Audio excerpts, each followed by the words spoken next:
Darley pumps unleash power and precision every time. All pumps and parts manufactured in the U.S. and used by the U.S. Navy, Coast Guard, and municipalities nationwide. Darley, DARLEY.com/pumps. Built for performance, powered by technology. Darley.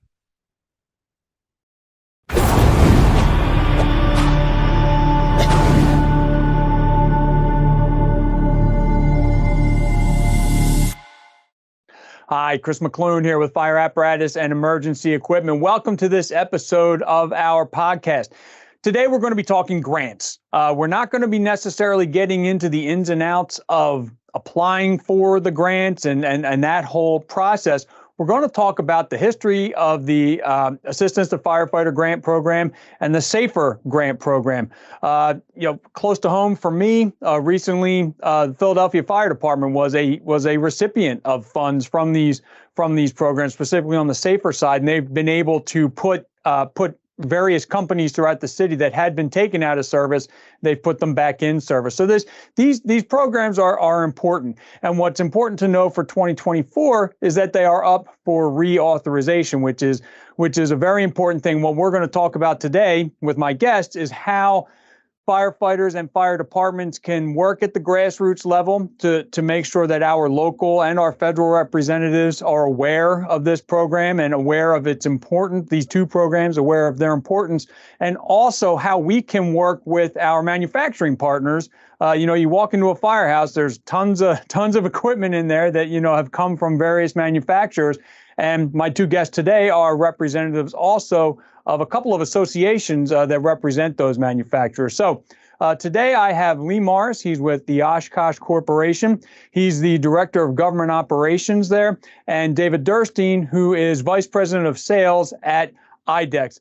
Both of you, welcome to the podcast. Thank you very much for joining me and talking about this. Another reason I wanted to bring this to the forefront, not only because, and we'll get into this, there is a sunset date applied to these programs. And for us, it's 2024. So we really do need to get these reauthorized. But also, it occurs to me that there are a lot of firefighters, and this is not a problem, it's just a fact of life, that, they may not, that they have their entire careers, for their entire careers, these two programs have been in place. So they've never known a time without them. So we're going to get into a little bit of the history of the Assistance to Firefighters Grant and the Staffing for Adequate Fire and Emergency Response Grant Program. And we're going to then get into what FEMA FEMSA are and, how we can all kind of work together. One of the, I attended a home day in New York State this year, and at that home day we discussed one of the themes of the CFSI dinner, which took place back in it was April or May of 2023. I forget now. That's FDIC time, and I just get completely obliterated with dates. But it was April or May, and one of the messages there was, one voice, one message. And so that's critically important as well, as we all work together, that we're all on point. So sorry, I'm going to stop talking now. I'm going to ask, I'll start off with you, Lee, and then David, would you both introduce yourselves and just talk a little bit about your backgrounds on this? Lee? Sure. So I'm Lee Morris. As you said, I'm a Senior Director of Government Operations at Oshkosh. Oshkosh owns Pierce Manufacturing. So that's where I enter into the fire service arena. So I live and work in the Washington, D.C. area, and my entire job is interfacing with the federal government, both the White House, federal agencies, and the House of Representatives, Senate, Capitol Hill. So the interagency, regulatory, and legislative process. David? Yeah. So as you mentioned, my name is David Durstine. I'm with IDEX Fire and Safety. A vice president of sales there. IDEX Fire and Safety is the parent of Akron Brass, Hale Fire Pumps, Hearst Jaws of Life, Vetter Rescue Bags, and several other globally recognized fire and emergency services brands around the world. I've been doing the government affairs piece on behalf of FEMA for a number of years now. I believe I started doing that in like 2016 as a co-chair of the Government Affairs Committee, which we'll get to a little bit more here in a little bit. So Lee and I have worked, cooperatively as part of that Government Affairs Committee within the trade organizations. And, unlike Lee, where he's been on the Hill professionally, I've really done a lot of work on behalf of the industry, going back as far as, I believe, 2006, within the Akron Brass family and others in the IDEX world. So, thanks for having us on here, Chris. We look forward to really answering some questions here today, and maybe helping the fire service as a whole better understand, hey, how can they help be that unified voice and help deliver the message of the importance of these programs to the members of Congress in Washington, D.C. As well as David's role on FEMA and his role with IDEX Fire and Safety. He's also been a firefighter for over 20 years with his local fire department. So comes into it from a couple of different sides there, which is great. David, I'd like to start off with you with this first question, and that's, could you just, I think a little bit of history is in order here, just so everybody understands, where these grant programs came from, how long have they been around, why were they started to begin with? So could you just start us off with a background on the AFG and the SAFER grant programs? Yeah, absolutely. And, a lot of people think, they started as a result of 9/11, which actually is not true. They actually were instituted prior to that. So Congress actually established the Firefighter Investment and Response Enhancement Act. So if you take that Firefighter Investment Response Enhancement, those four, if you take the first letter, that's FIRE. So that acronym is FIRE. And they started the Fire Act grant program in 2000. So now, 2023 here. So for over 20 years now, this program has really served as a vital source of funding for many career, combination, and volunteer departments. Really, if you think about it, enabling them to do more with less. Right? If you think about it, most of these cases, these grant dollars are not the full financial support to what is required to run a fire department. They're ancillary auxiliary funds that help to give you better tools, better equipment, better staffing to actually provide for the community. And ultimately, that's the goal, right? How can we actually provide a better and more adequate service to the people living here in this great state of America? And provided. So today now, the Fire Act grants still exist, but we kind of know them in two different buckets, which are the Fire Grant, the Assistance to Fire Grant Program, or the AFG program, and the Staffing for Adequate Fire and Emergency Response, or SAFER grant program. So you think the AFG program, so Assistance to Firefighter Grants, is for equipment, for trucks, for tools, where SAFER, the Staffing for Adequate Fire and Emergency Response, is for personnel, right? So it's retention, it's recruiting, providing the people, the adequate levels of staff to provide for your community. So really the goals of these two programs as part of the fire grants are really to really enhance the critically needed resources to really equip and train emergency personnel all across the country. So the goal is, hey, I don't care if I'm in rural America or I'm in New York City, I expect the same level of care or response across the board. And so it's, how do I help provide that? And how do I provide that secondary means of support and financial tools to help them get there? And so really, these have been vitally important if you think about providing that financial assistance to those departments that need those critical tools or resources, or even to provide the appropriate funding to hire new, or even just to get the adequate levels of staff they need on a truck or a rig. So that's a little bit about the programs themselves. Keep in mind they started with the Fire Grant Program, and now it's AFG and SAFER as part of that package, how we look at them today in DC. Now, what we always hear about, what these programs are being funded at, on different years, and then the numbers fluctuate. Hopefully they go up. Sometimes they do go down a little bit. Sometimes they'll stay the same, and we're happy with that. But what we're coming up against in 2024 is a reauthorization of the programs themselves. Would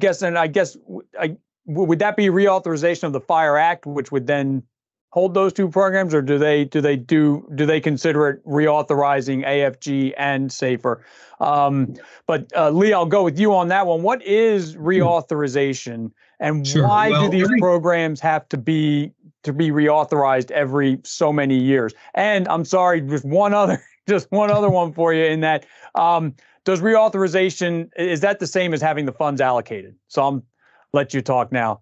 Sure. Well, every dollar the federal government spends has to be appropriated and go through appropriations committees. But they can't do that unless there's underlying legislation that authorizes that expenditure. So every appropriations bill, every appropriations committee is actually, their mandate is governed by the authorizing committee and the authorizing legislation. In most cases, once something is authorized, it can go on in perpetuity. Not in the case of AFG and SAFER. That act actually contained a sunset provision. So periodically it has to be reauthorized or those grants go away. And that's what we're operating under at this time. Next year, those grants go away unless they're reauthorized. And currently there's a bill has passed the Senate to reauthorize. The House has a bill that's been passed out of committee, but has not been passed as a whole. So that's what conjunctively we're all working on. Stakeholders in the fire industry are working with the authorizing committees and the leadership in the House and Senate to get those passed. That answers your question? Yes. Now, we talked about, you just mentioned stakeholders. Obviously the fire service and the firefighters and the personnel are a number of stakeholders, but we also do have our manufacturing partners in all this as stakeholders as well. And that's where FEMA and PHMSA come in. David, I'll jump back to you here. What could you just quickly go through what FEMA and PHMSA are for those who may not know? Yeah, that's a great question there. Both of FEMA and PHMSA are both nonprofit trade associations, really representing the manufacturing side of the fire service for the most part. So FEMA is an acronym as well. It stands for Fire Apparatus Manufacturers Association. It has roughly about 135 members that are really committed to enhancing the quality of fire apparatus and the emergency service community through the manufacture and sale of safe, efficient fire apparatus. So if you think about it, FEMA is the fire apparatus associated folks. So the people who build fire trucks or build tools or equipment that are put onto the fire trucks or bolted past to the fire trucks, right? And then you have PHMSA. So PHMSA stands for Fire and Emergency Manufacturers and Services Association. And so they have, slightly more than 100 manufacturers that really are and service providers that are committed to really strengthening the member companies that are a part of that organization through various activities like networking and marketing opportunities, as well as legislative advocacy such as the AFG programs, ultimately for the good of the fire service. So you have these two organizations really representing the manufacturing side as well as some of the service providers in the industry for the ultimate good of really making the industry better for our fire and emergency services personnel. So Lee and I now are kind of in a unique position in that we're both members of FEMA, and then my organization is also a member of PHMSA. And Lee and I are there's three co-chairs of the FEMA and PHMSA Government Affairs Committee, or as we like to call it, the GAC as an acronym. You'll find out when you're talking about DC and you're talking in our world, acronyms fly all over the place. So we've got Fire Act grants, we've got SAFER, we got AFG, FEMA, PHMSA, GAC. Start writing them all down because you might need them at the end. But so, FEMA and PHMSA, we have a joint government affairs committee because part of what you said is, hey, a unified voice. So we work cooperatively together representing the manufacturing side of the fire service. And really our role as co-chairs, working with an awesome team of people behind us on our committee, really is to help to maintain and enhance a leadership role, with our strategic partners in Washington, D.C., as well as governmental entities to really promote issues, that are to need to be addressed for our first responders, whether it be, fire grant reauthorization or funding, or EPA regulation changes, or weight limits that apply to fire apparatus. Many different pieces of legislation that are going through that can have a impact on the fire service and or the manufacturing side. We try to make sure we have a voice to make it known. Hey, if you want to go this route, that's fine, but here's what's going to happen. And so that's kind of our role and how we work collaboratively with our members of Congress to make sure they're up on the impacts of the fire service. And we do this in conjunction with CFSI, the Congressional Fire Service Institute, and various other alliance partners, so the IAFF, the IFC, the National Volunteer Fire Council. I could go on and on. So there's a concerted effort, in all seriousness, to have that consolidated voice, that one message, and we work collaboratively together on a regular basis to really educate and achieve success with our governmental agencies. Now, there are a number of different ways that fire departments and firefighters can get involved with this, and I personally think that it's really critically important to understand just how important it is that our leaders hear it from us on the fire service side. But there are a lot of different opportunities that fire departments and firefighters can work with the GAC to educate our leaders and to represent that unified voice. Lee, could you just take me through as far as what fire departments and firefighters how they can work with the GAC to work toward the reauthorization? Sure, absolutely. As David said, we work very closely with the other fire and emergency stakeholders, and they represent just the people you're talking about, whether it's the IAFF, the Firefighters Union, whether it's the chiefs or the volunteer firefighters. They all have umbrella organizations that are representing them in Washington. So my advice would be to reach out to those organizations who we work very closely with. As a matter of fact, I would say under the sort of the umbrella of CFSI, all of those organizations, to include many others, work in lockstep to educate and inform members of Congress and their staff the impact of regulations, emissions, but these grants, funding and spending of these grant programs. So that's probably the best way to work is through your umbrella organization, whatever represents you as a member of the fire service, because we work very closely with their Washington people. Yeah, and I would also even throw in, Lee, just to add a little bit more there, reach out to your local congressmen or senators. If you want some resources, you can jump on, there's a website that we have out there, FEMA, FEMSA, GAC, and .com. And so you can go on the FEMA, FEMSA Government Affairs Committee website. There's some toolkits out there that give you some key talking points. One of the best ones is 10 key facts about the fire service. It's a good thing just to get into your congressman's hands. It talks in general about some of the need, the aging turnout gear and what the averages are statistically for how many firefighters are actually running outside of the NFPA spec 10-year limit on gear. How many fire apparatuses are 20 years or older that are on the road every single day?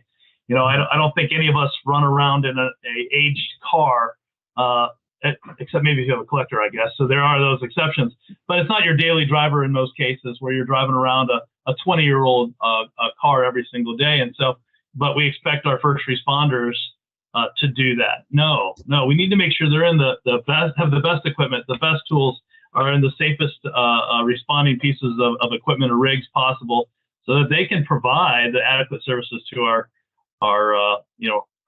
friends and family that live all across the U.S. So reach out and talk to your members of Congress. You can go to the site, get some of those resources, look over the talking points. and just hand it to them. Just call your local staff office, stop by one day, hand off the tools, introduce yourself, and say, hey, we really need your help and support in passing the reauthorization bill. These grants are critical to us, particularly if your department has actually received one of those grants. They probably know it. They don't get to hear from you the true benefit of it. And so, I look at, hey, I'm on this show. I get the privilege of hanging out with Chris here and speaking this to everybody else. But as Chris mentioned, I'm also a volunteer firefighter in Central Ohio, right? And so I don't run with a big department. We're not made of money. And so every little dollar helps, particularly when you get these grant dollars. They can really make a difference to the services we provide, the tools we have. But we need to make sure we're telling our local members of Congress the benefits that it has, or if you've used that new, extrication tool, that the Jaws of Life on an extrication that you got as part of the grant, share that story with them. If it's a defibrillating device or a Lucas tool, that you've got, share those stories, because that is what makes an impact, and they get to hear the real life benefits of what happens with those dollars when they're given to fire departments across the country as well. And if you're not sure who your congressman is, it's very easy to find out. It's a website, find your congressman, you just plug in your zip code. Would you, David, consider that all part of a grassroots kind of mobilization to help get this reauthorized, or are there some other things that can also be done at really the local level to work toward reauthorization for those two programs? Yeah, I mean, ultimately it comes down to we've got to get cooperation in D.C. for both the House and the Senate to align on a unified plan and a unified bill that they can then pass. And so I think probably the best way is they got to hear from us. They got to hear from the fire service. So we're beating on the doors as manufacturers. We're also utilizing, as Lee shared, the stakeholders that we work collaboratively with to go out and spread that message. And the big thing is in most cases, most of these bills in the past have been very bipartisan supported. So they've not been, it's a Democratic bill, it's a Republican bill. It's been bipartisan. The Fire Caucus, the caucus in Washington, D.C. is one of the largest bipartisan caucuses on the Hill. And so there's a lot of support for the fire service, but it has a tendency to get drug into other bills and not be standalone. So they try to put it in with a transportation bill, or they try to tag it on to something else that has bigger ramifications or larger political ties of partisan to one side or the other, which creates some more of that conflict. So I think what the biggest thing is that they got to hear from us. Why are these dollars important? Why do they make a difference? It's a small fraction of the overall spend of the U.S. Fire Service's annual spend. And so they're not funding the fire service at full tilt, right? And they can increase it and still not impact the benefit they're giving, because there's over $1 billion of need requested every single year out of this program. But they're given just a fraction of that in true grant dollars each and every year. And so share your story. Yeah, that's probably the best way to start this grassroots initiative is pick up the phone, call your congressman. By the way, they're no different than the three of us sitting right here. Guess what? They put their pants on the same way we do. You just may see them on TV from time to time. But you know what? They're human, and actually they're very personable. They want to hear from you. Get a hold of their staffers even. Their staffers are just as important as the members of Congress to hear the message and understand what's going on locally within their districts. I don't know, Lee, anything else you want to add there on that grassroots effort? No, I think you covered it. We'll stick with you on this one, Lee. You guys are both representatives of, fire service through the fire departments, but also through the two companies that you work for. And so how, when we talk about reauthorizing these funds, how do these grant programs ultimately benefit American businesses as well? Well, FEMA and PHMSA represent thousands and thousands. Dave, I forget the number of of skilled, highly paid manufacturing jobs in this country. But at the end of the day, I'll say it's actually roughly about just under 108,000 direct employees of FEMA and FEMSA member companies. So if you remember, there's just about 200 companies, and that's roughly 108,000 jobs it represents to support the fire service. Sure. But at the end of the day, we are for-profit organizations. The grants really aren't there to benefit us. They're to benefit our customers and help our customers purchase equipment and be prepared to service their communities in case of emergencies. And we respect that. But I may add a little piece though. A lot of those member companies I mentioned in FEMA and in FEMSA are smaller, family-owned, mid-sized style businesses. And so Lee's right. The goal is truly to benefit not only our customers, but also the communities we live in. That's the ultimate goal of what these programs do, is to make the response times more effective, to make the fire departments more effective and efficient in their tools and their services they provide. And so truly the benefit is in fact that. But from a dollars perspective, it almost does act as a little bit of a stimulus program, because a lot of those businesses are those small family-owned mid-sized businesses that are in the United States. Like I said, 107,000 jobs or 108,000 jobs in the U.S., by the way, directly tied to our manufacturers. And so, those couple millions, hundreds of million dollars they distribute every year actually act as a little stimulus package into the economy, and they help to keep that business local and supporting the benefit of all of us in the scheme of things. Now, we've talked about a bunch of things here today. We gave a history of it. We talked about FEMA and FEMSA, what they are, the Government Affairs Committee. We gave a brief history of the AFG and the SAFER program, so give everybody a better idea of what they are. And we talked about, the important, we talked about the fact that it needs to be reauthorized every so many years. Lee, you mentioned a sunset date. What is the sunset for the current the programs, the two programs we're trying to get reauthorized? When are they set to, I guess, for lack of a better term, expire? I believe it's in September of 2024.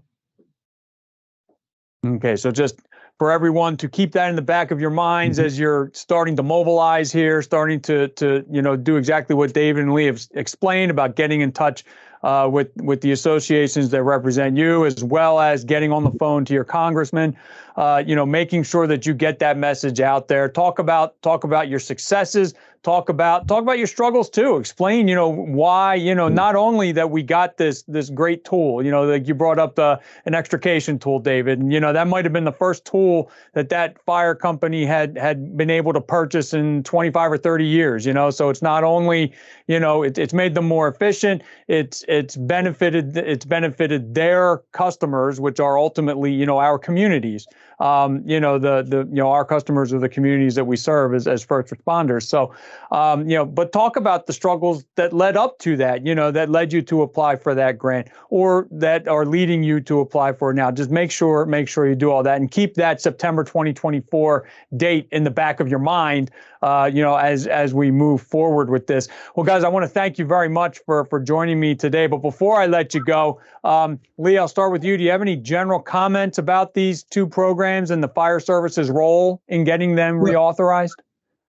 Yeah, these are fairly popular programs. I can't point to very many members on Capitol Hill who oppose them. The issue that we're facing in reauthorization, really, and I think David will agree with me on this, is the larger political picture just being so antagonistic right now. There's only so many days on the calendar for the House and the Senate for them to get business done. And the more time they spend in deadlock and arguing, the less time there is to get things through like this that are maybe not big and glamorous, not sucking up a lot of the oxygen that some of these more acrimonious issues are. But those are the kind of issues that can kill us. And that's what makes grassroots outreach important. Raise awareness to these members of Congress. Hey, the clock is ticking on this. I know you guys are busy. I know you're doing other things, but if this doesn't get done, here's what's going to happen in your community. It's going to be slower response time, less equipment, more danger for first responders. David? Yeah, I mean, I think Lee said it really, really well. We can't do it by ourselves.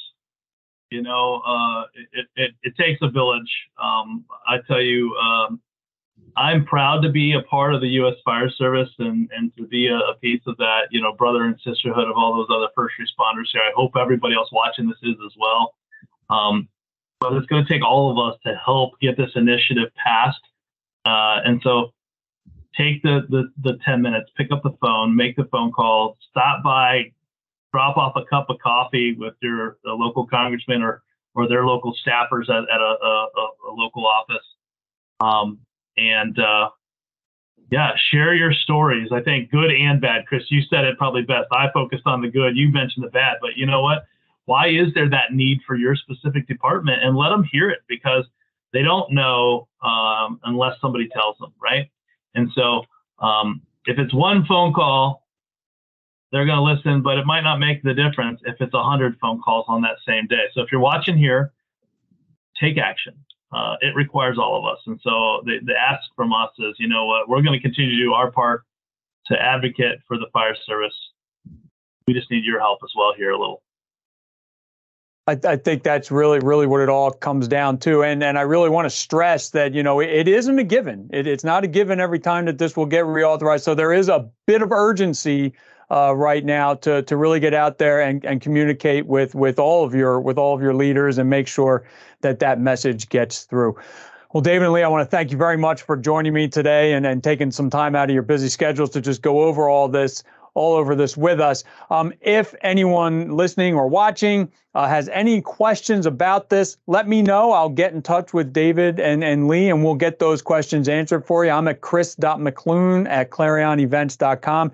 If there are topics that we have not hit on, if there's another aspect of these programs that you'd like us to address, we've got plenty of resources to make sure that we can get those questions answered. If you have any other topics that we haven't covered so far in the podcast, let me know about that as well. As always, you can find all of our podcasts at fireapparatusmagazine.com/podcast. So again, my thanks, David. My thanks to you, Lee, for joining me today. Again, this has been Chris Mc Loone, Fire Apparatus and Emergency Equipment. Have a good one and stay safe. Thanks again, guys. Darley pumps unleash power and precision every time.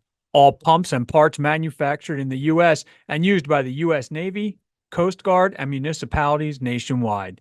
Darley, DARLEY.com/pumps. Built for performance, powered by technology. Darley.